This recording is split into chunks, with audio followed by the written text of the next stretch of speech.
Action. I'm giving you the tools, right? I'm giving you the sandbox. I'm setting the table for you. But it's up to you to decide what you want to eat. Master Chief is human. He's not a machine. He's not a set of armor with a big weapon.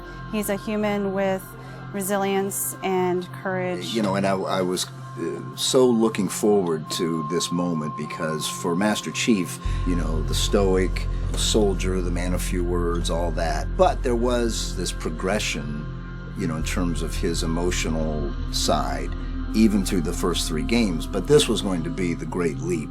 What happens when that soldier starts to discover his humanity? We had to create a situation that was going to knock him out of his comfort zone.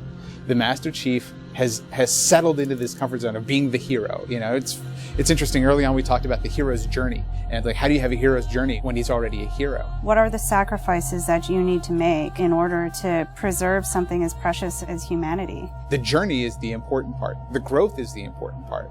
And so really, where does he still need to go as a human? That became the key to not just the story of Halo 4, but the entire trilogy. We're really examining what sort of burdens a Guardian carries. In a lot of ways, the story that we're telling with Halo 4 is about putting Chief in circumstances where he's forced to change. He's forced to take stock of himself. In a way, Chief is a Guardian. Cortana is Chief's Guardian. The Forerunners were the Guardians of their own universe, and they might have to make a decision that not everyone is going to agree with and that some people might condemn.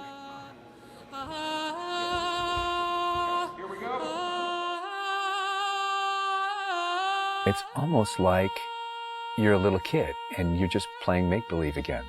So you imagine everything. The table's here. The plinth for Cortana is here. There's a window here. Ready, go.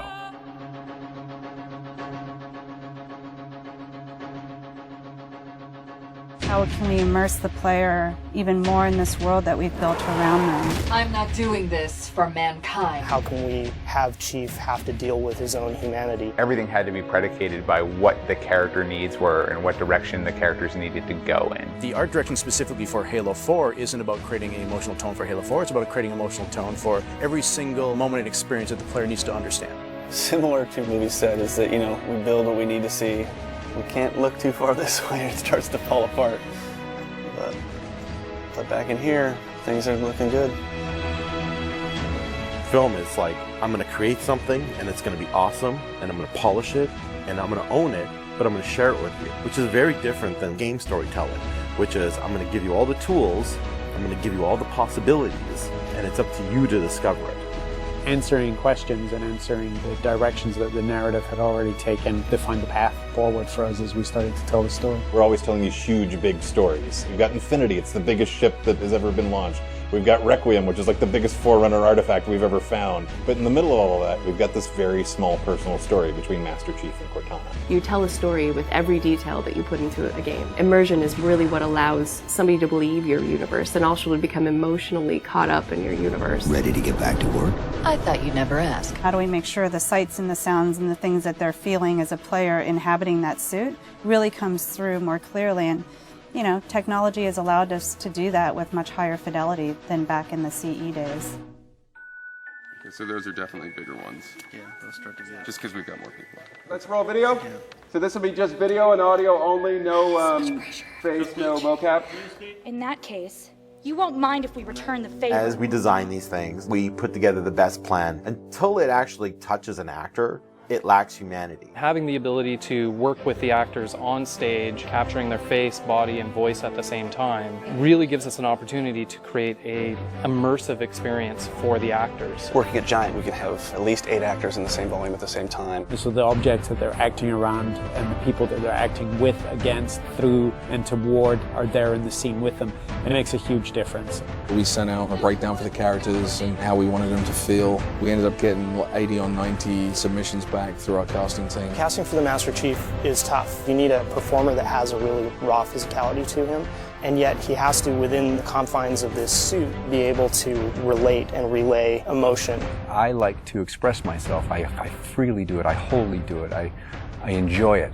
And so pulling back on all of those instincts is what's required to play him. Imagine that translating to a 3D model with huge armor and making sure the personality of Chief's movement comes through that armor was really critical. And that really came down to Bruce's acting, his physical stature, and really his physicality as he went through all of the performance. You'll never see his face or hear his voice, but all of the other actors that are playing off of him have received so much from him in their performances, and I think that they would all agree with that. This is the low-res asset of Chief. We were afforded a little bit more budget since he's our hero. From the art process, storytelling is just about engaging the player. You don't have to answer any questions. You don't have to take them through a lot of loops of feeling. The player is engaged. I think you've got the start. So Master Chief's a difficult one because he's a dude in a helmet. There's such a, particularly in science fiction, such a fantastic history of people being completely realized as people without having their face as a tool.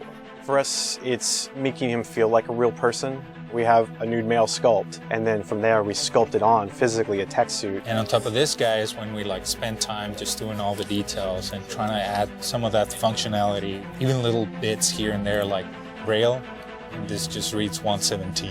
I think it's connected to having even more modern visual flow when it comes to his lines, his design, the way you follow the outline of Master Chief. Trying to put it into an area where it feels realistic, that it feels kind of tankish. What do you think of a tank? You think square, you think like metal, there's some wear and tear on the edges. So those things we want to grab, put them on the Chief so it communicates that. The fingers are missing here on these. They have armor caps that come on, but he doesn't have armor caps on his trigger finger or thumb finger so that he could have more tactile sense when he's shooting and loading his weaponry. The last thing we just changed was his visor. His visor picks up the elements based on the room that he's in.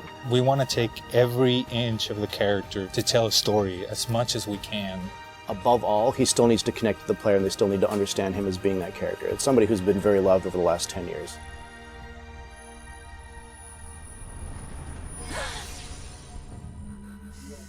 The irony here, right, is that we have a character who's not human at all in Cortana. I was put into service 8 years ago. She is the most human character that we have in the story. Right? She's struggling with her own mortality. AIs deteriorate after 7, Chief. That's something that everybody struggles with. That's the most, human it gets. If we can just get back to Earth and find Halsey, she can fix this. Everyone has to figure out what it means to die. She's strong, she's convicted. She herself is going through a really difficult time in understanding the things that are happening to her. We were looking for somebody who really could bring just fire and stuff that's required for some of those sequences. We needed to make sure we found someone that had some innocence to her, but also could be very strong at the same time. If you imagine that you could have 20 emotions at one time, she has that. I will not allow you to leave this planet! She's really the heart of the game and the heart of Master Chief and explains what's going on and why it's a problem. I didn't mean to. I didn't mean to do that. Cortana is certainly our biggest human connection, I think, with the entire story. How can we see these subtle details in her facial structure? It's the Forerunner symbol for Reclaimer. So this is the baseline where we started from Cortana, and then we go through and tweak and modify, having all these different elements moving throughout her that make her feel alive constantly. We wanted to make it to where you could have code flow lines start from every digit from her toes to her hands, and then be able to flow all the way up into her head. What you experience is her taking care of you as a player from a gameplay perspective, but I think you also start to get a sense of how she takes care of the human side of Chief. Wake me when you need me. They spotted us. Bringing Jen and Steve in and having them layer their voices over the character performances in the cinematics, that just brought the whole experience together. You look at just the number of lines that the Chief has had over the course of the franchise, and it's not a lot. How much firepower would you need?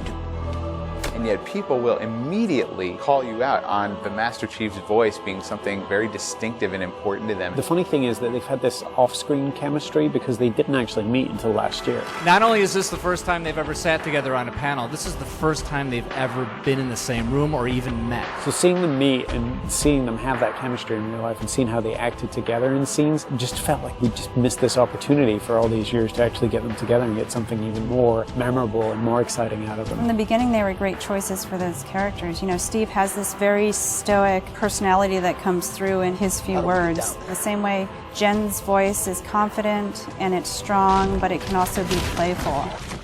You do know you don't have to wait until the last minute just to impress me, right? In many ways, Halo 4 is the first act. We want a player to be able to ask themselves what it is to be a hero. Is the sacrifice worth it? I often think of him as like Atlas, you know, like he's got the weight of the world on his shoulders all the time. Chief and Cortana are the same person, but she has always been the reflection of his humanity. People don't play Halo to watch a soap opera, and yet you don't want to just be kind of pulp. To me, it's a natural progression of this story, and it takes this relationship to the place it should go to.